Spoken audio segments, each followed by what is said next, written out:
Savaşı'nı kardeşim. Hakkını helal et kardeşim. Yetişemedik.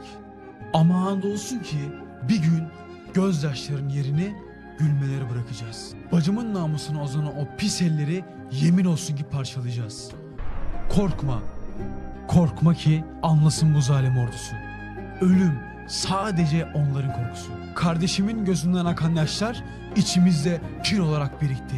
Kan kusan çocukların hesabını kan kusturarak soracağız. Daha düne kadar çocukların oynadığı o sokaklar bomboş ve hüzün dolu. Ümmetimin evlatlarına zulmeden 3-5 soysuz başaramayacaksınız. Ümmeti bölemeyeceksiniz. Ezanları susturamayacaksınız. Muhammed'in askerlerini durduramayacaksınız. Ölüme gülerek giden bizleri korkutamayacaksınız. Evet sayın seyirciler, bugün İstanbul'un Yenikapı Meydanı'ndan vicdan konvoyunu uğurluyoruz. 55 ülkeden Suriye'deki savaşın 7. yılında şimdiye kadar binlerce, yüz binlerce kadınlar, çocuklar öldürüldü. Buna sessiz kalmamak için Türkiye'de İHH başta olmak üzere çok sayıda sivil toplum kuruluşlarının beraberliğinde bugün İstanbul Yenikapı'dan toplam 55 ülkeden binlerce kadından oluşan bu vicdan konvoyu bugün şimdi basın açıklamasıyla beraber yola çıkacak ve bu konvoyda bizim Doğu Türkistan'dan da 150'den fazla kadın bu konvoya katıldılar. Hatay'a gidecekler. Dünyaya seslerini duyuracaklar. Orada öldürülenlerin, suçsuz yere öldürülen kadınlar, çocuklara sahip çıkmak için, onların sesi olmak için bugün buradan yola çıktılar. Bizim Doğu Türkistanlı kadınlarda 150'den fazla kadın bu konvoyun içerisinde. İnşallah Doğu Türkistan'da da Çin zulmü altında ezilen, Çin zulmü altında Suriye'den hiçbir farkı olmayan, hatta Suriye'den daha fazla işkence çeken, zulüm çeken kadınlarımız, çocuklarımız var. İnşallah bir gün bu meydandan Doğu Türkistan içinde yola çıkılacak, böyle büyük konvoylar düzenlenecek diye arzu ediyoruz. Ve buradan da tüm halkımıza sesleniyoruz. Tüm Türk kardeşlerimize de sesleniyoruz. İnşallah bu zulüm son bulur, bir an önce son bulur. Bunu umuyoruz.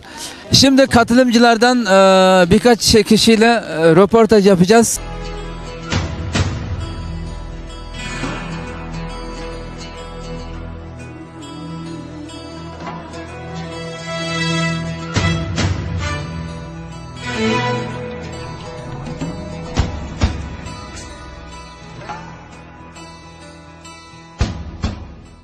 Selamünaleyküm sayın seyirciler. Bugün Yenikapı Meydanı'ndan vicdan konvoyunu yolculuk ettik. Şimdi basın açıklamasıyla yola çıkacaklar biraz sonra.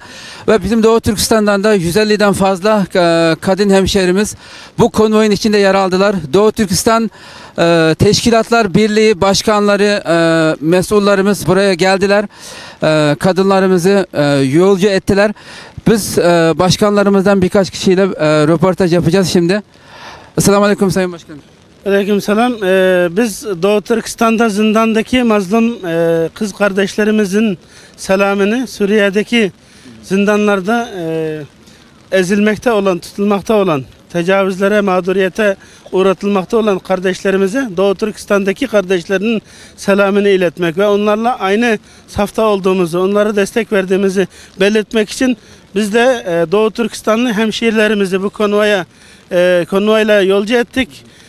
İnşallah bu vesileyle hem Allah'ın iradesi, teyidiyle Doğu Türkistan başta olmak üzere Suriye, bütün dünyadaki mazlum, mustazaf kardeşlerimizin kurtulmasını temenni ederek bu konvoyda katılanlara dua ve temennilerimizi yolcu ettiğimizi ifade etmek istiyoruz. Teşekkür ederiz. Siz ne dersiniz? Bugün burada dünya hanımlarının bir araya geldiği böyle bir etkinlikte Doğu Türkistanlı kardeşlerimiz de 150'nin üzerinde Doğu Türkistanlı kardeşlerimiz bu etkinliğe gönül verdiler ve yola çıktılar. Biz bunları yolcu etmek için geldik. Biliyorsunuz Doğu Türkistan'da hanım kızlarımızın ırzına tecavüz ediliyor. Toplama kamplarında uygunsuz şartlarda ve uygunsuz ortamlarda tutuluyor. Bu olayların bugün bu başlatılan bu etkinliğin İnşallah Doğu Türkistan'a da ziyaret edeceğini ve Doğu Türkistan'daki kardeşlerimizin de bacılarımızın, analarımızın bir an önce hürriyetlerine kavuşacağı günlerin gelmesini Yüce Allah'tan niyaz ediyoruz. Ve bu etkinliğe katılan bütün hemşerilerimize, bütün insanlara, bütün hanım kızlarımıza buradan başarılar temenni ediyorum. Dua niyazlarımız onlarla birlikte. Allah yar ve yardımcılar olsun. Teşekkür ediyorum başkanım. Evet, yani sayın seyirciler, yani bildiğiniz gibi Doğu Türkistan'da, başkanım da söyledi, yani Doğu Türkistan'da şimdi kadınlarımız, çocuklarımız olsun, çok daha Suriye'den daha aşırı, daha kötü şartlarda olan, yani sayısını bile bizim bilemediğimiz derecede çok sayıda kadınlarımız, erkeklerimiz, çocuklarımız şimdi Çin hapishanesinde zulüm çekiyorlar. Bu basına çıkmıyor ne yazık ki. Şimdi biz İlyas Saka başkanımızdan bu haktaki görüşlerini alacağız. Zeytinburnu Belediye Başkan Yardımcısı kendisi. Buyurun başkanım, siz neler? Selamünaleyküm. Tabii ki biz buraya geldik, dua etmeye geldik. Rabbim yola çıkan kardeşlerimizin yollarını açık kılsın inşallah. Onlar da zulmü bütün dünyaya duyurmak için yola çıkmış bulunmaktadır. Zulüm kimden gelirse gelsin, nerede olursa olsun bir Müslüman olarak karşı çıkmak durumundayız. Bu çerçevede Suriye'de muhakkak bir savaş yaşanmakta ve bununla beraber savaşın bir unsuru olarak insanların ırzlarına geçilmektedir. Dolayısıyla bunu telin ediyoruz. İnşallah Rabbim onlara en kısa zamanda hayırlı kurtuluşlar nasip etsin.